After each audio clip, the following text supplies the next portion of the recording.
Olá! Cooper News SC, uma resenha do cooperativismo e agronegócio, está começando agora. Veja os destaques de hoje. Solos Floripa 2023, o maior evento latino-americano, é realizado na capital catarinense. No quadro Temática, Ivan Ramos comenta sobre a insegurança no agro-sul brasileiro. Saiba como cultivar a erva baleeira em vasos e cuidar da saúde. Acompanhe as orientações de proteção da pele para os trabalhadores do campo. Amigo produtor, está na hora de pedir os fertilizantes especiais da Fecoagro na sua cooperativa e garantir excelentes resultados. O Nobre é o adubo de base enriquecido com alga marinha, litotâmio, que estimula o enraizamento e promove maior absorção dos nutrientes, dando mais vigor para a planta. E para a cobertura, o Cooper Animais, a ureia de fácil aplicação com dupla fonte de nitrogênio, que é liberado gradualmente, aumentando a produtividade. Produtor que usa os fertilizantes da Fecoagro fica satisfeito e recomenda. O adubo da Fecoagro foi após vários comparativos com outras empresas. A gente sempre usou adubos diferenciados.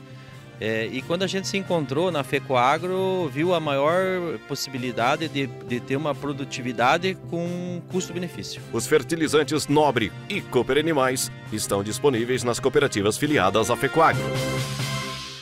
A Fecoagro de Santa Catarina é referência de união e intercooperação. Nossas tecnologias e fertilizantes especiais nutrem as plantas, aumentando a produtividade. A Central de Negócios forma a escala e gera economia em compras conjuntas. Coordenamos com eficiência e transparência o programa Terra Boa. Nossa comunicação é estruturada, levando informação aos cooperados através do rádio, TV e internet. Temos uma gestão profissional com certificado de excelência. Essa é a Fecoagro, permanentemente estimulando e praticando integração e intercooperação em nosso estado.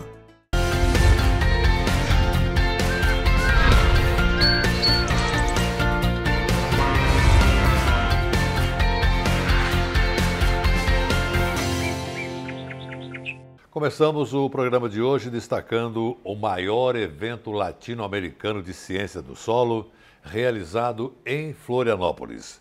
Durante uma semana, pesquisadores, cientistas e acadêmicos das principais universidades da região debateram a necessidade de proteger os biomas sem descuidar a produção de alimentos, porque tudo precisa de equilíbrio. Veja a reportagem do programa de TV Cooperativismo em Notícia. Um paraíso, cercado pelo que há de mais bonito na natureza, a água do mar e a mata nativa. E foi aqui, bem ao norte da ilha de Florianópolis, mais precisamente na praia do Costão do Santinho, que um dos mais renomados eventos da ciência do solo fez morada. Reunir a academia para um grande debate sobre a boa governança dos solos foi o grande desafio desse congresso latino-americano realizado aqui em Florianópolis. Durante 5 dias, pesquisadores puderam compartilhar experiências, onde o foco principal é levar todo esse conhecimento lá para a base, lá para a sociedade, onde tudo acontece. Um pouco da nossa cultura soriana também foi apresentada aos mais de 1.500 congressistas que vieram para cá. Seja do artesanato local à renda de bilro. A dona Glorinha é uma dessas rendeiras que dão a vida a esse trabalho tão fantástico. A renda de bilro eu venho fazendo ela desde a idade de 7 anos, embora minha mãe não quisesse me ensinar, porque era um trabalho assim que eu não queria dizer que fazia renda de bilro, é trabalho mais simples. Então, mas eu aprendi tudo que ela queria que eu aprendesse, mas ela teve que ensinar a renda de bilro. E é uma dedicação, o que envolve isso? É uma dedicação, uma que eu cresci vendo a minha mãe fazer, vendo a minha mãe comprar um materialzinho pra gente quando era pequena, a roupa da gente, roupa de cama e roupa de mesa, elas compravam com dinheirinho de renda, enquanto o marido ia pescar para trazer a comidinha e durante o dia trabalhavam na lavoura. Então isso para mim eu não quero que acabe nunca. Só vai eu indo, mas eu estou ensinando muita gente, jovem senhora, meninos de 15 anos. Então a minha satisfação é deixar isso a continuação da renda de bilro. Mas a vida aqui tinha também um outro propósito: discutir a qualidade do solo das Américas e do Caribe, com foco na manutenção da biodiversidade, sem perder o equilíbrio entre a preservação e a produção de alimentos. A gente também trouxe para o evento, né, a parte de educação em solos. Então, reunir esses profissionais com a experiência no campo, né, com a experiência profissional, com todos os solos da América Latina, a importância e também o conhecimento da degradação desses solos na América Latina, é muito importante trazê-los para um único lugar, para que eles fiquem reunidos durante 5 dias, né, e fazendo essa interação com os diferentes níveis de conhecimento, para que a gente consiga, de alguma forma, reduzir os danos que já tem hoje no solo e que a gente possa aí conseguir não só produzir alimentos, mas mostrar para a graduação, para a pós-graduação e principalmente para as crianças a importância da preservação do solo. A doutora Júlia, por exemplo, veio até aqui para falar dos biomas brasileiros, com foco em ações que precisam ser mitigadas. É que a divisão por áreas tem ajudado a entender a dinâmica regional. Que tipo de uso e manejo a gente precisa para os solos brasileiros, para manter a produção, mas também para conservar os solos, gerar a produção de alimentos, mas conservar também os ecossistemas naturais, ainda mais um cenário de mudanças climáticas que causa ainda, né, um cenário mais crítico neste contexto.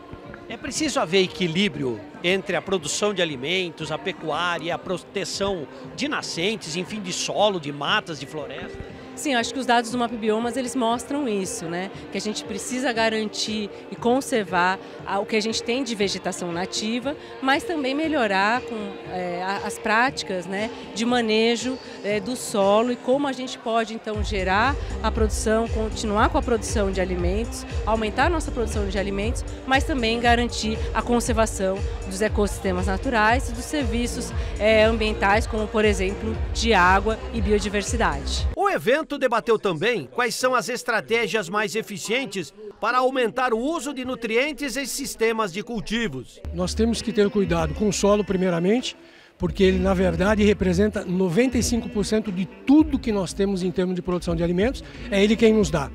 Então nós temos que ter cuidado com ele em termos de preservação. Mas em seguida nós temos que ter cuidado também com a nutrição. Por quê? Porque os nossos solos são relativamente pobres em termos nutricionais, então nós temos que adicionar corretivos e temos que adicionar fertilizantes para nutrir as plantas.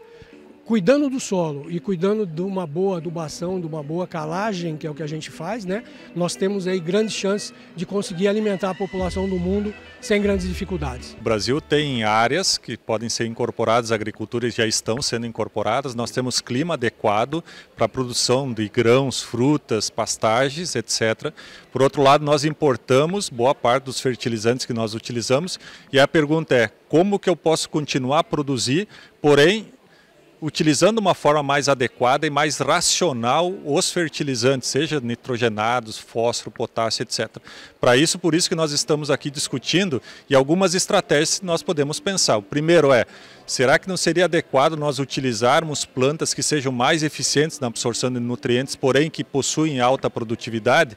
Segunda opção alternativa que nós podemos utilizar, por exemplo, plantas de cobertura, no sentido de reciclar nutrientes, absorver nutrientes do solo, incorporar para a parte aérea esses nutrientes, depois o resíduo é decomposto, esses nutrientes retornam, isso diminui as perdas de nutrientes. Segundo, nós utilizarmos sistemas de cultivo que são mais conservacionistas, por exemplo, sistema plantio direto, manutenção de plantas vivas naqueles sistemas que são possíveis, por exemplo, um pomar tendo uma planta cultivada na entrelinha. E além disso, especialmente nós melhorarmos os nossos sistemas de calagem e adubação do Brasil de uma forma geral. Já a doutora Zaida e a Isabel focaram na sustentabilidade do uso agrícola em biomas brasileiros. Você sabia que a degradação das áreas pode causar impactos na saúde pública? Com essas alterações do ambiente, né, através das atividades antrópicas, por várias atividades, tá?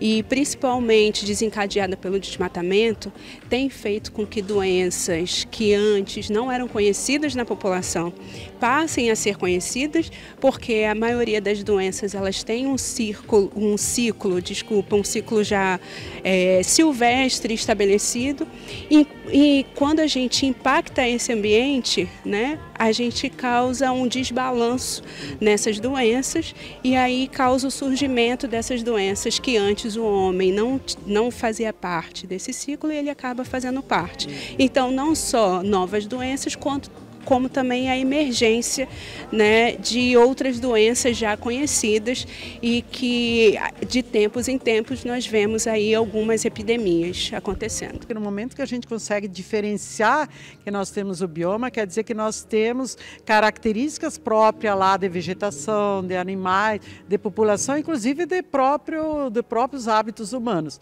Então, dentro desses biomas, a gente pode ver que eles podem se estruturar melhor no momento que a gente começa a entender eles, porque cada bioma vai ter uma área em si que vai ser degradada da maneira dela ou não, né?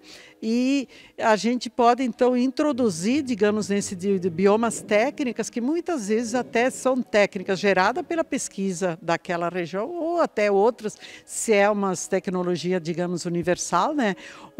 Mas basicamente, o mais importante é nós termos esse olhar local, é observar o que acontece naquele ambiente, o que acontece naquela evolução e entender como aquele mecanismo acontece, porque nós podemos reverter se a gente puder parar ou se a gente puder acompanhar esse processo dentro, digamos, desse universo que nós temos, que é dentro da própria agricultura. A FECOAGRO Fertilizantes também esteve no Congresso de Ciência do Solo. Primeiro como patrocinador, depois como expositor.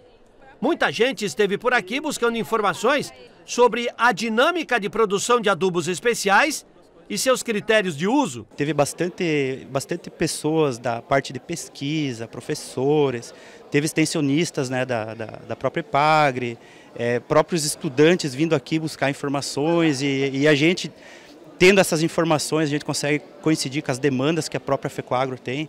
Então é muito importante essa troca de experiência entre as pessoas que estão vindo aqui. Durante 5 dias foram realizadas 7 conferências, 27 simpósios, minicursos e até mesmo excursões técnicas. Além, claro, de trabalhos de apresentação científicas e a exposição de várias startups. Por fim, o Solos Floripa 2023 se posicionou como o maior e mais bem estruturado das Américas. Temática: opinião das lideranças do cooperativismo e do agronegócio. E hoje, segunda-feira, é dia de comentário a cargo da FECOAGRO Santa Catarina. O diretor executivo Ivan Ramos comenta sobre a insegurança no agro sul brasileiro. E a caixinha de surpresas no setor agropecuário continua presente. Quando não é uma coisa, é outra. Nesses anos, especialmente por ter havido mudanças de governos na União e nos estados, a implantação de novidades parece estar mais presente. Novos comandos políticos normalmente vêm junto novas linhas de assessorias. Às vezes técnica, às vezes políticas e muitas vezes ideológicas. E é aí que complica para quem está no dia a dia produzindo independentemente de quem esteja no poder. O setor agro, com frequência, é atingido por medidas quase sempre tomadas em gabinetes e que podem provocar consequências desagradáveis. Rotatividade nos comandos é salutar, assim como as pessoas que assumem os cargos. Mas tomar decisões de mudanças sem considerar o que estava dando certo, e o pior, sem ouvir quem é atingido, é o que não pode acontecer. A recente decisão do Ministério da Agricultura de reduzir a época de plantio de soja no sul do Brasil foi uma medida impactante nos 3 estados do sul do país. Passar de 140 para apenas 100 dias a época para plantar soja afeta diretamente os agricultores, com consequências indesejáveis e repercussão nas receitas, não apenas para os agricultores, que terão uma renda menor e ociosidade na terra em janeiro e fevereiro, como também aos cofres públicos. Afinal, menor plantio, em Santa Catarina são quase 60 mil hectares que deixam de ser cultivados, significa menor movimento econômico, menos semente, menos adubo, menos defensivos, menos transporte e menos uma série de atividades que o campo gera. Como consequência, menor movimento econômico para gerar tributos aos cofres dos estados atingidos. Para Santa Catarina, a decisão do Ministério da Agricultura de publicar a Portaria 840, estabelecendo novos períodos de plantio de soja e ignorando o que vinha sendo praticado, a repercussão será ainda pior. Não plantar milho na safrinha, ou seja, em janeiro e fevereiro, fatalmente vai prejudicar o plantio de milho da safra de verão, que acontece antes da soja. A preferência dos agricultores será usar a terra para a soja de verão, roubando a área do milho, e a oferta do grão em nosso estado vai regredir. Em vista disso, vamos ter que ampliar a busca do produto em outros estados para abastecer as agroindústrias, e pagando mais pelo produto, e o estado perde o ICMS. Do lado do governo federal, o argumento é que a redução do tempo é para reduzir o risco da ferrugem asiática.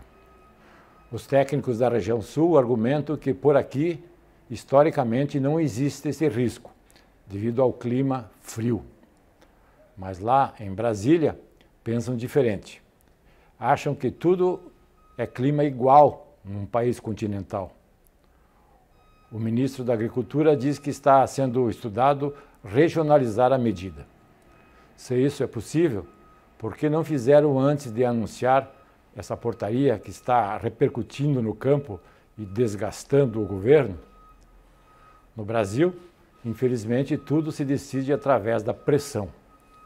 No Paraná, iniciou-se um movimento de protesto contra a medida. Aqui no estado, Santa Catarina, depois de inúmeras tentativas junto ao governo federal por parte do governo do estado, agora são as entidades do agro que formam um fórum permanente no setor e também manifestaram-se, apresentaram uma extensa exposição de motivos sobre o problema e reivindicaram ao Ministério da Agricultura a mudança da portaria. Vamos ver se vai dar eco, já que geralmente aqui no estado, em que pese sermos expressivos produtores de alimentos e o sexto arrecadador de tributos para a União, somos pouco ouvidos na esfera federal. Espera-se que desta vez funcione. Veja agora os assuntos que teremos depois do intervalo. Saiba como cultivar a erva baleeira em vasos e cuidar da saúde. Você vai saber as orientações de proteção da pele para os trabalhadores do campo. Amigo produtor, está na hora de pedir os fertilizantes especiais da FECOAGRO na sua cooperativa e garantir excelentes resultados. O Nobre é o adubo de base enriquecido com alga marinha, litotâmio, que estimula o enraizamento e promove maior absorção dos nutrientes, dando mais vigor para a planta. E para a cobertura, o Cooper Animais, a ureia de fácil aplicação com dupla fonte de nitrogênio, que é liberado gradualmente, aumentando a produtividade. Produtor que usa os fertilizantes da FECOAGRO fica satisfeito e recomenda. O adubo da FECOAGRO foi após vários comparativos com outras empresas. A gente sempre usou adubos diferenciados. E quando a gente se encontrou na FECOAGRO, viu a maior possibilidade de ter uma produtividade com custo-benefício. Os fertilizantes Nobre e Cooper Animais estão disponíveis nas cooperativas filiadas à FECOAGRO. A FECOAGRO de Santa Catarina é referência de união e intercooperação. Nossas tecnologias e fertilizantes especiais nutrem as plantas, aumentando a produtividade. A Central de Negócios forma a escala e gera economia em compras conjuntas. Coordenamos com eficiência e transparência o programa Terra Boa. Nossa comunicação é estruturada levando informação aos cooperados através do rádio, TV e internet. Temos uma gestão profissional com certificado de excelência. Essa é a FECOAGRO, permanentemente estimulando e praticando integração e intercooperação em nosso estado.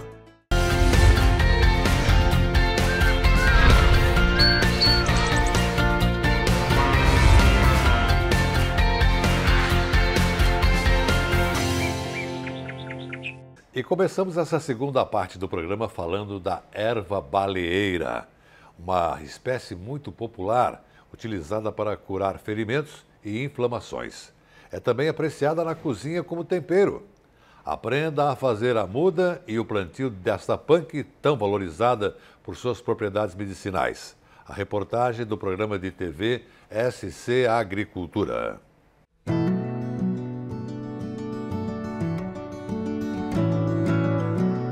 Oi pessoal, vocês conhecem a erva baleeira? Nós vamos ver hoje a erva baleeira aqui, ó. A erva baleeira é uma planta que nós utilizamos na alimentação como tempero. No meio rural, ela é muito utilizada no tempero da alimentação, tá? Adicionando ao sal grosso junto com ela, triturando depois de seca as folhas. E o pessoal conhece ela também como caldo de galinha. Hoje eu não vou mostrar para vocês ou falar sobre as propriedades dessa planta. Hoje o que nós vamos fazer é ensinar vocês a produzirem a muda da baleeira. Então eu vou mostrar para vocês aqui numa toceira mais jovem de como que nós vamos fazer essa muda. Eu retiro um galho, eu faço alguma retirada de algumas folhas. Está pronta uma muda. Agora, eu vou mostrar para vocês como nós vamos plantar a muda de baleeira aqui num pequeno espaço, tá? Nesse vaso. Assim como eu posso fazer o plantio dessa muda de baleeira lá na horta, se eu tiver o espaço. Então, primeiro vem a terra, bem aerada, que daí dá a condição da umidade permanecer no solo para dar vida e formação da raiz e essa muda pegar. Um lembrete importante, assim, ó, que nesse vaso e nessas mudas que eu for colocar aqui, primeiro que o vaso precisa ter furos no fundo, ó, para a água poder drenar e a terra não ficar compactada e matar a minha mudinha. Outro detalhe importante, qualquer planta precisa de sol. A baleeira precisa de sol, precisa de água e precisa de uma terra de boa qualidade. Se você não tiver um local para ir buscar essa terra, não tem um sítio, pode comprar em qualquer agropecuária. Então, agora que nós estamos já com as mudas, feita a limpeza delas, estão prontas para o plantio, vou mostrar para vocês como que o plantio é tão simples dela. Abro uma pequena cova, coloco a muda, chego à terra, aperto bem com os dedos. Está plantada. Vamos para a próxima. Abro a covinha, coloco novamente a mudinha aqui. Aperto novamente o solo, está plantada. Essa planta não vai ficar só desse tamanho, gente. Depois que ela realmente pegar no solo e enraizar, ela vai brotar. E aí você vai consumi-la. Tu vai cortando com a tesoura os brotos que vão surgindo, as folhas, para o teu consumo na alimentação. Não tem como deixar essa planta crescendo à vontade, porque ela é uma planta que vai crescer muito na horta, né? Quando eu tenho um canteiro menor, que é um vaso, eu preciso ir fazendo as podas. Conforme vão surgindo os brotos, eu vou cortando e vou consumindo na minha alimentação como tempero. E lembrando dos cuidados que eu devo ter sempre, sol e água. Bom, para finalizar, pessoal, o meu desejo para vocês de sucesso com essa forma de plantio de plantas, de temperos para os pequenos espaços, para os apartamentos ou varandas, ou até mesmo numa horta, isso também se aplica, tá? E em breve estaremos voltando com novos temperos que podem ser utilizados na nossa alimentação.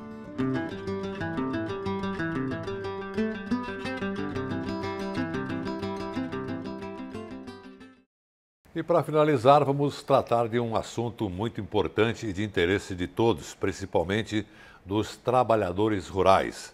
A exposição excessiva ao sol e os danos que podem trazer à saúde.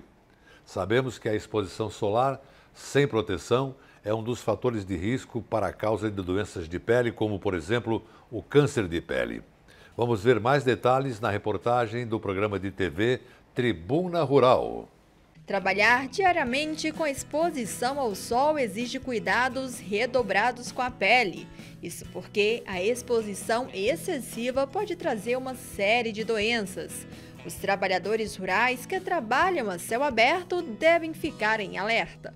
O trabalhador rural, ele está muito exposto ao sol, então as doenças dermatológicas mais incidentes são as relacionadas ao sol. Então isso vai desde um fotoenvelhecimento mais acelerado, lesões benignas e também as lesões malignas, então câncer de pele. Então nós temos o melanoma, que é um câncer agressivo, também o espinocelular e o basocelular, que são cânceres menos agressivos, mas precisam também de tratamento. Nós temos algumas doenças que elas têm predisposição ao sol, então elas não são ocasionadas pelo sol, mas ele é um gatilho para o aparecimento delas, né? Então, por exemplo, lúpus é uma que a gente sabe que isso acontece.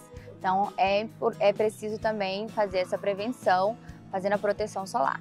Ao menor sinal causado pelos raios solares, os produtores devem procurar o profissional de saúde. O trabalhador ele tem que ficar atento a qualquer lesão que apareça no corpo, principalmente se for uma mancha escura apareceu há pouco tempo, está com crescimento rápido, está com múltiplas cores, precisa ir de um alerta, precisa procurar um dermatologista. Assim como qualquer casquinha que não cicatriza, feridinha que não cicatriza, lesão que sangra, também são lesões que precisam ser investigadas.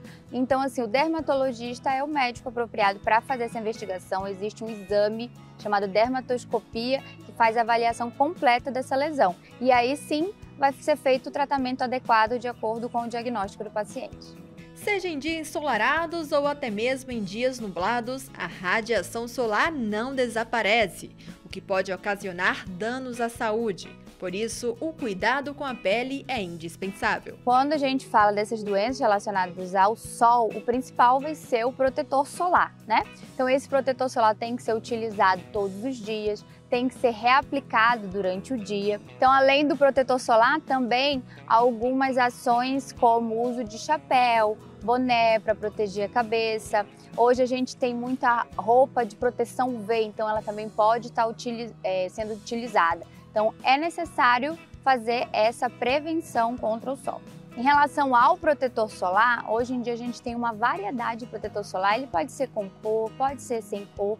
O que eu geralmente recomendo? O fator de proteção, ele seja superior a 50 e também a aplicação seja feita da forma correta e sendo repetida durante o dia, então sendo reaplicado durante o dia. Quando a gente fala, por exemplo, para face, vou dar uma dica para vocês, a gente pode utilizar os dedos para conferir se a quantidade desse protetor solar é correta. Então a gente aplica, por exemplo, em 3 dedos e essa quantidade espalhada pelos 3 dedos é o suficiente para você fazer a proteção do rosto e do pescoço.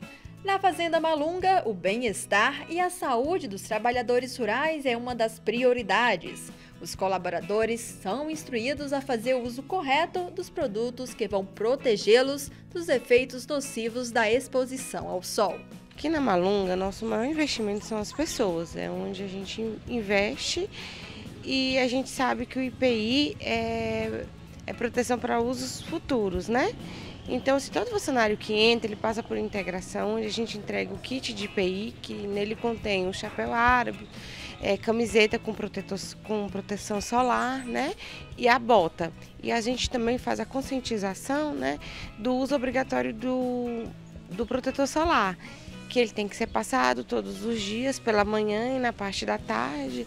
A gente tem um recipientezinho que sempre está cheio e a gente explica que eles precisam se prevenir para problemas futuros, né? Hoje às vezes as pessoas não têm essa preocupação, mas lá na frente começa a aparecer algumas coisas, como câncer de pele e outras coisas.